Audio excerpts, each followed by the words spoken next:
Мына Рыскелди Момбеков иним айтып атпайбы? Өкмөт түкүрүктөбү депчи. А бирок парламентти карасаң бир тобу чимкириктейдер. Мына Атамбаев үйүнө жатпайбы сүйлөбү деп, анда ким сүйлөйт? Жанагы чимкириктер сүйлөйбү. Берде чимкириктер жок. Какырыктар жок. Кыргыз элинин элиталары отурабыз. Тарыхта болуп көрбөгөн, кыргыз мамлекетинин парламентине болуп көрбөгөн кадамдарга бардык. Мен муну 2 ай мурун токтолуп, ошол убактагы экс-президентке Алмаз Шаршеновичке кайрылуу жасаганмын. Эмне себептен бизди чимкирик деп атаганына мен жооп бергенмин.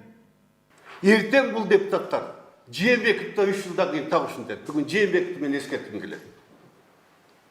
Ошондуктан Атамбаев буларды жанагы түкүрүк деп айтканы, чимкирик деп айтканы, менин оюмча Атамбаев билет буларды. Атамбаев булар Атамбаевдин чимкириги.